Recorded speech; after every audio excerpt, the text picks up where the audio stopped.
super second graders, and welcome to another video of Lulu and the Brontosaurus. So the last time we read this story, Lulu met a bear in the forest while she was looking for her Brontosaurus, and that bear was like really mad because Lulu's super loud and she was disturbing the bear. He really likes to listen to this song that the bugs make and this in the sounds of the forest, and Lulu was too loud.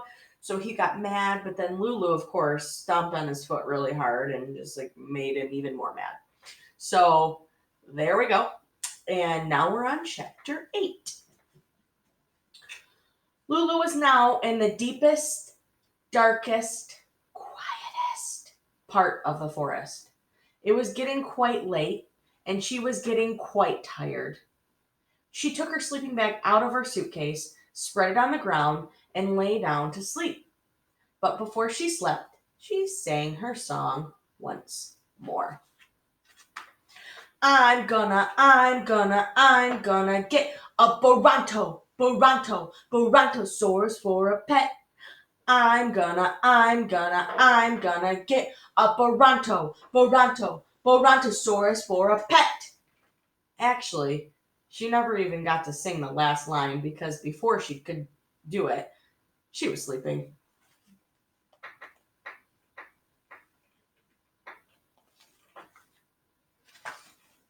Chapter 8 1/2. At dawn, Lulu woke to the sound of birds calling to one another, and the dusky, musky smell of the forest floor, and the feel of a gentle, late summer breeze blowing across her face, and the taste, because she hadn't bothered to brush her teeth before bedtime, of yesterday's pickle sandwich. She also woke to the sight of something so huge, so enormous, so utterly gigantic that she thought, no, she was sure that she was still dreaming. It looked like a mountain, except the mountain had legs, a very long neck, and a very tiny head. I was, and as I'm sure you're already figuring out, the Brontosaurus that Lulu had been searching for.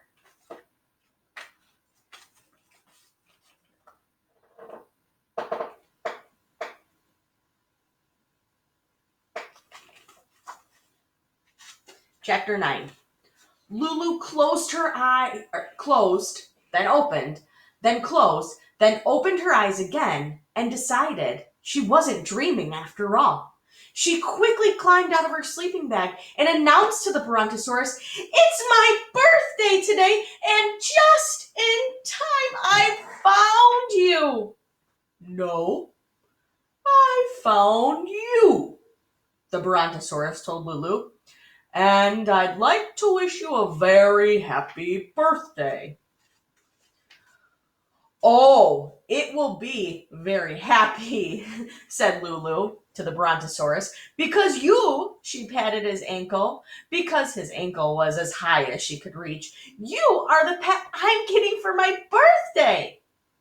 The Brontosaurus bent down his neck, so his face was close to Lulu's. He looked at her back to front and head to toes, sniffing at her carefully with his long Brontosaurus nose and making a rumbling noise. Nobody knows how dinosaurs sound, but in this story they rumble. And slowly nodding his pin-headed head.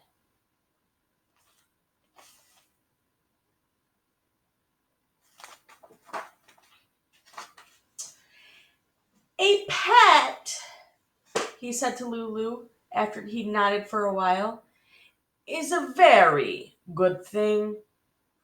"A very good, very good thing," replied Lulu. She opened up her suitcase and went digging around inside and pulled out a white leather collar, on which she fastened around the Brontosaurus's neck. Now, I'll just attach this leash. She dug some more and found a long, long leash in her suitcase and take you home with me. Lulu attached the leash to the collar, feeling so pleased with herself that she sang a whole new Brontosaurus song. I got it, I got it, I got what I wanted. Get a Brontosaurus for a pet. I got it, I got it, I got what I wanted. A Brontosaurus for a pet.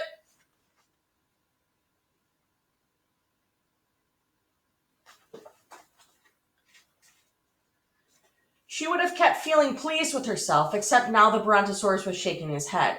And now, in his rumbling voice, he was saying, no.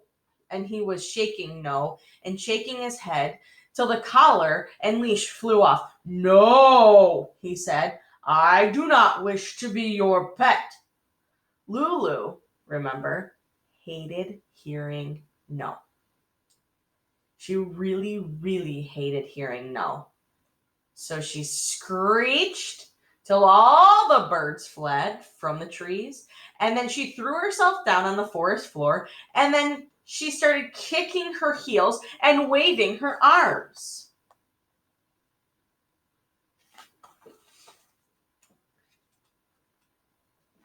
The Brontosaurus waited patiently without saying one more word until she had stopped screeching and kicking and waving. Finish now? He politely asked. Maybe I am, Lulu said, and maybe I'm not. It all depends. And here she shook her finger right in the Brontosaurus's face. This girl was a pain, but she wasn't a scaredy cat. It all depends on whether you stop saying no and start saying yes to being my pet. The Brontosaurus shook his head. No, some more. Lulu thought about screeching and so forth some more. But instead, in a very snippy voice, now you listen here. You were the one who said to me just a minute ago that, and I quote, a pet is a very good thing. That's what I said, the Brontosaurus admitted. So what, Lulu asked, is your problem, Mr. B? No problem, he answered. Just a misunderstanding. Because when I said that a pet is a very good thing, I didn't mean I wanted to be your pet. I meant that you'd be a very good pet for me.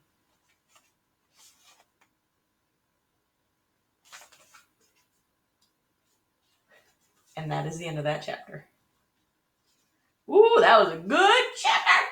So, did you predict that Lulu was going to find a Brontosaurus? Maybe, considering the name is Lulu and the Brontosaurus. But what could happen now? What do you think can happen now? Make your predictions.